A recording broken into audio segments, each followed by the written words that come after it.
ሰላም ጤና ይስጥልኝ ውድና የተከበራችሁ የቻናሌ ቤተሰቦች ሁላችሁም ሰላም ብያለሁ። በያላችሁበት ሰላማችሁ በዘት ተፍረፍ ይበልኝ። ለቻናሉ አዲስ የሆናችሁ ሰብስክራይብ እያደረጋችሁ ነባሮችም ላይክ እያደረጋችሁ ለምታበረታቱኝ ሁላችሁንም ከልብ አመሰግናለሁ። ጽጌረዳ ድራማ ደስ የሚልና አስተማሪ ብዙ ቁም ነገር ያለበት ድራማ ነው ማለት ነው። ጽጌረዳ ማለት ዝም ብሎ የተንከባከበ ቦታ ላይ የበቀለች ሳይሆን እቺ የምናያ ጽጌረዳ በሾህ ማል የበቀለች ጽጌረዳ ናት። በሾህ መሀል የበቀለ ጽጌረዳ ናት ማለት ነው። ጠላፊዋ እንግዲህ የሚመኛት ሰው በስቷልና ወይዘሮ ፍቅርተም እንግዲህ የሷ ልጅ የሀብታም ልጅ እንድታገባ ብላ ጽጌረዳ አንድ ሼባ ሽማግሌ እንድታገባ እየተፈረደባት ይገኛል። እንግዲህ ልጅቷ ያላደረገችውን አድርጋለች። የምትውለው እች ልጅ እንዳንቺ ዲቃላ ይዛ መታ ቤት ከምትቀመጥ በክብር ለዚህ ሰው ብትዳር ይሻላል እያለች እንግዲህ ወይዘሮ ፍቅርተ ሞራሏን በሚሰብር ሁኔታ ራሱ እየተናገረቻት ነበረ ማለት ነው። ወይዘሮ ዘርፌም እንግዲህ በቃ ልጄ እንደኔ ከምትሆን እማይን ቦታ ላይ ከምትወርቅብኝ ይሄን ሀብታም ብታገባና ብትኖር ይሻላል የሚል ውሳኔ ወስናለች። አቶ መስፍንም እንግዲህ ወይዘሮ ፍቅርተና እንደዚሁም የጽጌረዳ እናት እሱን ሊጠይቁ በሄዱበት ጊዜ ልጅሽ ምንም አይጎልባትም፣ ሁሉ ነገር ተተረፍርፎ ተስተካክሎላት ሁሉ ነገር ያማረላት ሆኖ ነው የምትኖረው። ምንም ሀሳብ አይግባሽ። በዚህ ይሄ ቤት ደግሞ በፊት እኔና ሚስቴ ስንኖርበት የነበረው ነው። ከመጀመሪያው ሚስቴ አንድ ልጅ አለኝ። ስለዚህ እሱን እዚህ ትቼ እኔና እሷ ሌላ የተሻለ ቤት ውስጥ ሄደን እንኖራለን። ለዚህ ደግሞ ሀሳብ አይግባሽ፣ አንቺም ከኛ ጋር ትኖሪያለሽ ነበር ያለው። ፍቅርተም እንግዲህ በማስመሰል እንዴት ወይኔ እኔና አንቺ እኮ በልጆቻችን እድሜ እኮ ጀምረን አብረንን ያለ ነው እያለች እያስመሰለኝ ለማልቀስ ሙከራ እያደረገች ነበረ። የጽጌረዳ እናትም እንግዲህ በጣም በማዘን አዎትዬ እኔም እኮ ካንቺ መለያቱ ደስ የሚለኝ መሰለሽ እንዴ? ስለዚህ አሁን አትዘኝ፣ ለሚሆንና ለማይሆን ነገር ምኑም ሳይታወቅ እንዴት እንደዚህ ታለቅሻለሽ ነበር ያለቻት። ነገር ግን እሷ እያለቀሰች ሳይሆን እያስመሰለች ነውና እንዴ ለሚሆንና ለማይሆን ነገር ስትይ አልወሰንሽም እንዴ ነበር? አይ ወስኛለሁ ማለት ይህን ቃል የተጠቀምኩት አንቺን ለማጽናናት ነው ነበር ያለችው እንግዲህ ወይዘሮ ዘርፌና በጣም የሚገርመው ነገር ግን ጽጌረዳ የሆነ ሰው እሷን ለመጣል እየሞከረ እንዳለ ታውቃለች። ነገር ግን እማዬ እባክሽን ተረጅኝ፣ እህቴም እናቴም ጓደኛዬም አንቺ ነሽ። ነገር ግን ይሄ ሰዎች እየነገሩሽ ያለው ነገር ትክክል አይደለም። እስቲ ባክሽ ቆም ብለሽ አዳምጪኝ ብትላትም ግን ልትረዳት ፈቃደኛ አይደለችም እናቷ። ነገር ግን እማዬ በቃ ተይኝ፣ መጨረሻ ላይ ግን እኔ እንዳታጭኝ፣ ካልሆነ ደግሞ የፈራሽውን ነገር አድርጌ ያሳይሻለሁ ነበር ያለቻት። ይሄ እንግዲህ ከእልህ የተነሳሳ ነው ማለት ነው። ወይዘሮ ፍቅርተም እንግዲህ ይሄ አቶ መስፍን የሚባል ሀብታም ሰውዬ አንድ ወንድ ልጅ አለው። ስለዚህ እሱን ቅረቢው ብላታለች ፌበንን። ፌበንም ለመጀመሪያ ጊዜ ገደርደር በማለት እንግዲህ እሽማዬ ብላ ነበር። በማግስቱ ግን አቶ መስፍን እንደታመሙ ስትሰማ ወይም ደግሞ የነብዩ አባት እንደታመሙ ስትሰማ ከጽጌረዳ ጋር ሰተት ብላ ሄዳ ጥየቃ ሄዳ ነበርና ነገር ግን በጥሩ አቀባበል ተቀብሏታል። እሷ ግን ጥሩ አነጋገርና ጥሩ አስተያየት የላትም ለአቶ መስፍን። ምክንያቱም ለጽጌረዳ ምንድን ያለቻት ሻይ ስታቀርብላት ምንድን ነው ሼባው አውርቶ አያቅም እንዴ? አንድ አመት ነው እንደሚያወራው እንዴ? አዛግኝ እኮ ረረረረ ከዚህ ጋር እንዴት ነው የሚኖረው? ከዚህ ጋር እንዲህ አሞት እንደዚህ ያወራ ባያመው እንዴት ሊያወራ ነው? እያለች እንግዲህ በይ ሻይሽን ያመጣሽልኝ ሻይ ለራስሽ ከሼባሽ ጋር ቀስ እያልሽ ጠጪው እያለች እንግዲህ ስታንጓጥጣት ነብዩ እየሰማ ነበረ። ልትወጣ መለስ ስትል እንግዲህ ነብዩ አጠገቧ ቆሟል። እንዲህ ውይ ያ ነብዩ እዚህ ጋር ነህ እንዲ ያለው ነበር ማለት ያስመስለችው። አዎ ቆየት ብያለሁ ከመጣው እዚህ ጋር ነኝ ያለውስ ነበር ያላት። ለማስመሰልም ብትሞክር ለማለባበስም ብትሞክር ነብዩ ግን አልቻለም። በአባቱ አይደራደርም ስለሆነ ነገር ግን ሸኘኝ ብትለውም አይ አባዬ ብቻውን ነው፣ አባዬ ጋር መሆን አለብኝ፣ ይቅርታ ልሸኝሽ አልችልም፣ ረስቸው ነው አባቴን መተሽ ስለጠየቅሽልኝ አመሰግናለሁ በማለት ነበር ትቷት ሄደው። በጣም ነበር የተናደደችው፣ በጣም ነበር የተበሳጨችው ቢበን።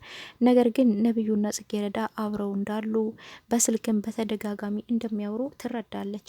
ይህን እየተረዳች እንግዲህ መቼ ድረስ ነው ይህን የሆነውን ነገር የምታሳድደው እሷ እሱን ልነጥቀኝ ነው። ለምን መሞታዩም ሞትም ካለብኝ መስዋዕት ከፍዬ ነብዩን የራሴ ማድረግ አለብኝ። ነብዩ ከኔ ውጪ ማንንም ሴት ሌላ ሴት ማግባት የለበትም እያለች እንግዲህ ምናልባት በግድ አስገድደው ልታገባም እንደሆነ አናውቅም እያለች ትገኛለች ወይዘሪት ፌቨንና እሱ ግን ምንም አይነት ከሷ ጋር ምንም አይነት ግንኙነት የለውም። እንደምናየውም ከሆነ እንግዲህ ጽጌረዳን በፊት በጣም ብዙ ጠብ ነበራቸው። ፈተናዋ እንዳትፈተን አይዲዋን ሲሰርቅባት ነበረ፣ አሳይመንቷ ሲያስቀይርባት፣ ብዙ እንቅፋቶች ሲያደርግባት ነበር። በሱም እንግዲህ አሁን ተጸጽቶ ጽጌረዳን ይቅርታ እየጠየቃት ይገኛል ማለት ነው። ጽጌረዳ ግን ምንም እንዳልተፈጠረ ነው ሁሉንም የቆጠረችው። ስለዚህ ያለፈውን ትታ ወደፊት እየተጓዘኝ ነው የምትገኘው። ነብዩና ጽጌረዳ አሁን እንግዲህ ጥሩ ሁኔታ ላይ እንዳሉ እያየችና እየተመለከተች ነበረ። ፌበን በጣም ተናዳ በመበሳጨት እንግዲህ እናቷን እያማከረቻት ነበረ። እንግዲህ በጣም ተናዳ ነበር። ልጄ ምን ሆነሽ ነው ብትላትም እሷም እማዬ እኔ እኮ መጀመሪያውኑ እናትና ልጅን ከዚህ ቤት አስወጪ ብዬሽ ነበረ። እነሱም እንግዲህ ማለት ጽጌረዳና ወይዘሪ ዘርፌን ነበረ ከዚህ ቤት አስወጪ ብዬሽ ነበረ። በነገራችን ላይ ደግሞ የሆነ ነገር አድርጌ ያለው ነበር ያለቻት። ምን ደግሞ ምን አጣፋሽ ነበር ያለቻት እንግዲህ በመደንገጥ እሷም እንግዲህ የነብዩ አባት ታሞ ነበር እና ትላንትና ሄጄ ጠየቅኳቸው ነበር ያለቻት። እንዴ በጣም ጥሩ ነው ታዲያ ሄደሽ መጠየቅሽ ደግ ያደረግሽ ነበር ያለቻት። ምክንያቱም ልጇ ከነሱ እንድትቀራረብላቸው ስለምትፈልግ አላስከፋትም። ስለዚህም ነው እማዬ ሌላ ደግሞ ያልነገርኩሽ ነገር አለ። ነብዩና ጽጌረዳ በጣም ተቀራርበዋል። ልትነጥቀኝ ነው ይመስለኛል እማዬ። እኔ እኮ አልነገርኩሽም እንጂ መጀመሪያውንም ከነብዩ ጋር አንድ ትምህርት ቤት ነው የምንማረው አውቀዋለሁ።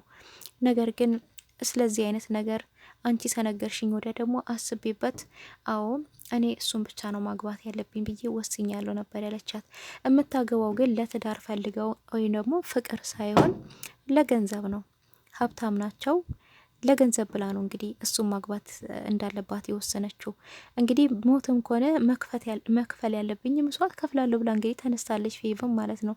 ለዛ ነው እንግዲህ ሳታረግዝ አርግዥ ያለው ብላ ጽጌረዳን እያወናበደቻት የምትገኘው። እንግዲህ እሷም ያው ምንድን ያለችው ወይዘሮ ፍቅርተ ዝም በይና ከልጁ ጋር ያለሽን ግንኙነት አጥብቂ፣ ምክንያቱም ጽጌረዳ ትንሽ ቀን ነው ከዚህ ቤት ትወጣልሻለች ነበር ያለቻት። እንዴት ብትላትም ልታገባ ነው፣ በቅርብ ቀን ታገባለች። በጣም ጥሩ ሰው፣ ሀብታም ሰው፣ ትልቅ ሰው አግኝተንላታል ነበር ያለችው። ትልቁ ሰውዬ እንግዲህ ስሙን አልነገረቻትም እንጂ እሷም ታውቀዋለች፣ አቶ መስፍን ነው። ስለዚህ ትንሽ ቀን ብቻ ነው ትወጣለች፣ ታገባለች ብላታለች ማለት ነው። ነገር ግን የጽጌረዳና የነብዩ ፍቅር እንደቀጠለ ነው። አሁንም ሰላሟን አታለች ፌበን። ስለዚህ ምንድን ያደረገችው ወር አበባዋ ሲመጣ ጠብቃ ጽጌረዳ ማወናብር ነበረ። እሱም እንግዲህ አይኗ ስር ጠቋቁር ነገር ተቀብታ እያመማት ሰው በመምሰል እያለቀሰች እንግዲህ ጽጌረዳ ምንድን ያለቻት ታምም ያለው ልጄን አጣሁት፣ ይህንን ነገር ከአንቺ ውጪ ማንም ሰው ማወቅ የለበትም፣ እባክሽ ጓደኛዬም አብሮ አደጌም አንቺ ነሽ። እኔ ብዙ በደል አድርሼብሻለሁ፣ ብዙ ነገር አድርጌሻለሁ። ነገር ግን በቃ አሁን ለክፉ ቀን ደግሞ የምትቀርቢ አንቺ ነሽ። ጽጌረዳ እባክሽን ሚስጥር ነው ለማንም እንዳትነግሪብኝ፣ ልጄን እኮ አጣሁት ነበር ያለቻት። እንግዲህ ብድግ ስታረጋት ያው አንሶላዋ ሁሉ በጣም ተበላሽቶ ነበርና እንግዲህ ልጄን አጣሁት ነው ያለቻት። ከማን እንዳረገዘች አልተናገረችም። ጽጌረዳም ቀጥታ እንግዲህ ስፍስፍ በማለት ወይኔ እህቴን አይዞሽ አይዞሽ በቃ ወደ ሆስፒታል መሄድ አለብን በማለት ቀጥታ እንግዲህ ልብሷን መጸዳጃ ክፍል አስገብታት ልብሷን ቀይራላት። ልብሷን ራሱ በእጇ እያጠበችው ነበርና እንዴ አንቺ አትጠየፍም እንዴ? እንዴት ነው ደም በእጅሽ ምትነኪው? እኔን ደም ብትላት እንዴ እህቴ አይደለሽ እንዴ? እንዴት ነው የምጠየፍሽ? መቼም ልጠየፍሽ አልችልም ነበር ያለቻት። እንግዲህ በጣም ይሄ እንኳን ልብ ይነካ ነበረ፣ በጣም የዋህነቷ ማለት ነው እንግዲህ ጽጌረዳ። እሱም እንግዲህ ቀጥታ ወደ ሆስፒታል ይዛ ልትሄድ ልብሷን ልታሰጣ ቀስ ብላ ስትወጣ ነበረ ከወይዘሮ ፍቅርተ ጋር በር ለበር የተገናኙ። ወዴ ነው ደግሞ የምትንሸዋኮኪው? ምንድነው ይሄ ሌባ አረማመድ እንዴ? አንቺ ልጅ የሆነ ጎረምሳ ነገር አፍቅረሻል እንዴ ነበር ያለቻት። አረ እትዬ እንደዛ አይደለም ብቻ አይደለም ወደዛ እኮ ቀስ ብዬ እየሄድኩ ነበረ ብቻ እንዳረብሻችሁ ብዬ ነው ማለት በጣም ነበር ግራ የተጋባችሁ። እንግዲህ ወደ መጸዳጃ ክፍሉ ልትገባ ስትል ወደዚህ እንዳትሄጂ እትዬ በሩን ቆልፌዋለሁ፣ ምክንያቱም ጥሩ ሽታ የለውም ስለሆነ በቃ ትንሽ ቀይር ብዬ መድኃኒት ጨምሬበት ምናምን ብላ ብቻ አወናበደቻት። ነገር ግን ወደዛ እንዳትሄድ የከለከለቻት ለፌበን ብላ ነው። ፌበን መጸዳጃ ክፍል ውስጥ ናት። ይሄ ነገር እንደተፈጠረ ደግሞ ወይዘሮ ፍቅርተ እንድታውቅ አልተፈለገም። ስለዚህ ነበረ እንደዛ አርግታ ሆስፒታልም ስትሄድ እንግዲህ አንቺ በር ላይ ጠብቂኝ እንዳትገቢ ከኔ ጋራ በማለት በማስጠንቀቅ አደራሽን እዚሁ ጋር ሆኜ ነበር ያለቻት። እሷም እሺ ብላ ነበር የጠበቀቻት እንግዲህ መንገድ ላይ ቆማ። በዛ መሀል እንግዲህ ነብዩ ደውሎላት ነበረ። ነብዩን ደውሎላት ቶሎ መተሽ በአካል የምናወራው ነገር አለ፣ አስቸኳይ ፈልግሻለሁ ነበር ያላት። እሱም እንግዲህ አባቱ የማይፈልጋትን ሴት ሊድረው እንደሆነ በእነሱ መሀል ክፍተት እየተፈጠረ እንደሆነ ሊያወያያት ነው። ሊድራት ያላት ሴት ማናት? ፌበን ናት። እንግዲህ አባዬ እኔ የማልፈልጋትን ሴት ማግባት አልፈልግም ብሎ ነበረ። ወደግ ሳይሆን በግድ ታገባለህ፣ ካልሆነ ልጄ አይደለህም። አንተን ብዬ እድሜ ልኬን ብቻ ይኖር ያለው አሁን ግን እኔ የምልህን ትእዛዝ እማትሰማ ከሆነ አላቅህም፣ አታቀኝም ብሎታል ማለት ነው። ነቢዩም እንግዲህ አባቱን ላለማሳዘን ዝምታ መርጧል። ነገር ግን ምን ሊወስን ይሆን ከጽጌረዳ ጋራ? ጽጌረዳን እንግዲህ መምጣት አለብሽ በአፋጣኝ ቶሎ እናወራለን ብሏታል። በዚህ መሀል ደግሞ ፌበን እንቅፋት ሆናባታለች። እንቅፋት የሆነችበት መንገድ ደግሞ ሆስፒታል ገብታ ከሆስፒታል ስወጣም ያረገኮ ከነቢዩ ነው ለማንም እንዳትናገሪ ብላ በሚስጥር ነግራታለች። ይሄንን ነገር ግን ወይ ዘርፌ ተደብቃ እያዳመጠች ነበረ ሁሉንም ሚስጥር። ነገር ግን ጽጌረዳ በጣም ነው የደነገጠችው። እንዴት በምን ብትላት እንግዲህ ቆይተናል፣ እኔ እና እሱ በፍቅር አብረን ነበርን። ስለዚህ በቃ አብረን ቆይተን ነበረ፣ መድኃኒም ደግሞ የሰጠኝ እሱ ነው በማለት ለጽጌረዳ ትነግራታለች። ጽጌረዳ ማመን አልቻለችም። በጣም ነው ያዘነችው። በጣም ነው ልብ የሰበረው። እንዴት ነው እንደዚህ የሚያደርግ የሚችለው? ነብዩ እንደዚህ አይነት ሰው ነው? ከዚህም በፊትም እኮ ግን እኔ አንቺ እኮ መኝታ ክፍሌ ክፍት ነው ብሎኝ ነበረ። ስለዚህ ከዚህ ጋር ያለኝ ሰውዬ ጋር ያለኝን ግንኙነት ማቆም አለብኝ ማለት ነው። ወይም ደግሞ ለምንድን ነው የፈለገኝ ደግሞ ቀጥታ ሄጄ ይህን ነገር ከእሱ ማጣራት አለብኝ እያላይ ትገኛለች ማለት ነው። እንግዲህ እውነት ፌበን ከነብዩ እውነቱ የምታጣራ ከሆነ ያለውን እውነታውን ሁሉ ትደርስበታለች ማለት ነው። ፌበን ደግሞ ሜዳ ላይ ነው የምትቀረው ማለት ነው። መጨረሻውም ያማረ አይሆንም። ጽጌረዳ እንግዲህ ያለታ የሚደርስባት መከራ እንደቀጠለ ነው። የጽጌረዳ መከራ እንደቀጠለ ነው ማለት ነው። ምንም አቆም እንግዲህ የጽጌረዳ እናትም እውነቱን ትደርስበታለች ብለን ተስፋ እናደርጋለን አንድ ቀን። ምክንያቱም የእሷን ልጅ ለመጣል ስሎ እንደሆነ ይሄ ነገር እየተሰራ ያለው። እንደዚሁም ደግሞ ወይዘሮ ፍቅርተ ጽጌረዳን ለአቶ መስፍን ለመዳር ያሰበችው ለምንድን ነው የሚለው ሁሉንም ነገር ዘርዝራ የምትደርስበት ይሆናል። እንግዲህ ይሄ ግልጥና እየታወቀ ነው። ወይዘሮ ፍቅርተ ጽጌረዳን ለአቶ መስፍን ለመዳር የፈለገችው ለምንድን ነው? የራሷን ልጅ ለአቶ መስፍን ልጅ ለመዳር ስላሰበች ነው። በዚህ መንገድ ውለታ ልትውልለት ነው። እሷ ውለታ ልትውልለት። ስለዚህ ደግሞ ልጅህን ለልጄ ሊባባሉ እነሱ ሁለቱ ቤተሰብ ጨርሰዋል ማለት ነው። ልጆች ግን አብሮ ያልጨረሱት ነገር አለ ማለት ነው። እንግዲህ እንደ ድሮቹ እያሰቡ ነው። ነብዩም ግን ይሄ ነገር በፍጹም አይሆንም አባዬ ብሎ ነበር። አባት ግን በፍጹም ከኔ ትእዛዝ መውጣት የለብህም። ከኔ ትእዛዝ የምትወጣ ከሆነ ልጅ ያለለህም የማንም ዱርዬ ልታገባ ነው። እኔ የጨዋ ልጅ ነው ምድርህ ነበር ያለው። ነገር ግን ማነች የሚለውን በደንቡ ጠንቅቆ ያውቃል። ምክንያቱም ወይዘሮ ፍቅርተ የፌበን እናት እንደሆነች ጠንቅቆ ያውቃል። ነገር ግን እሱ የማያውቀው አንድ ሚስጥር ምንድን ነው? አባቱ ጽጌረዳን ሊያገባ እንደሆነ ነው። ሙሽኪላ ክቢር እኮ ነው። አባቱ ጽጌረዳን ሊያገባ እንደሆነ ግን አልደረሰበትም ማለት ነው። ይሄ ነገር የተሰማለት እንግዲህ ከባድ ግብ ነው የሚፈጠረው ማለት ነው። እሱም ጽጌረዳን እየተመኛት ነው፣ አባትየው ጽጌረዳን እየተመኘ ነው ማለት ነው። እንግዲህ ጽጌረዳ አርቆ ሀሳቢና አስተዋይ ጽሮ ጭንቅላት ያላት ልጅ ጨዋ ልጅም ስለሆነች ነው እንግዲህ እየተመኛት ያለው ማለት ነው። ነገር ግን ያው መጨረሻው ግን ያው ምንድን ነው የሚሆነው? ፌበን ትወድቃለች ማለት ነው። አወዳደቋ ራሱ የከፋ ነው የሚሆነው። ምክንያቱም ነብዩ ከዚህም በፊት ብዙ ቦታም እንደምናውቀው እንግዲህ መኮንን ጓደኛው ራሱ እንዳለው አንተ ሴቶችን እኮ ለአንድ ሳምንት ብቻ ነው የምትፈልጋቸው እያለው ነበረ። ሴቶችን ከአንድ ሳምንት በዘለለ አትፈለጋቸውም፣ ለአንድ ሳምንት ብቻ ነው ያንተ ፍቅር እያለው ነበር። ነገር ግን ለጽጌረዳ ደግሞ ያ የአንድ ሳምንት ፍቅር አይደለም፣ የሆነ የተለየ ስሜት ነው እየተሰማኝ ያለው ለጽጌረዳ፣ ምን እንደሆነ ብቻ አላቅም እያለ እየነገረው ነበረ። መኮንን ግን እህች ልጅ አንድ ነገር ብትሆን እኔ አልፋታም እያለ እንግዲህ ጠበቃ ቆሙላት የሚገኘው መኮንን ነው ለጽጌረዳ። ጽጌረዳ ምንም እንድትሆን አይፈልግም፣ እንድታዝም እንድታለቅስም አይፈልግም። ኦልሬዲ ወዷት ይሆናል ወይም ደግሞ እንደ ወንድምነት እያገዛትም ሊሆን ይችላል። እንግዲህ ፈተና መፈተን ባለባት ጊዜ አይዲዋን በሰረቀባት ጊዜ ማለት ነው በአጥር ላይ ነበረ ተሸክሞ ያስገባትና ፈተናዋ ልትፈተን የቻለችው። በምታዝን ጊዜ በምታለቅስ ጊዜ ሁሉ ከጎኗ የነበረው መኮንን ነው ነበረ፣ በማንኛውም ጊዜ ማለት ነው።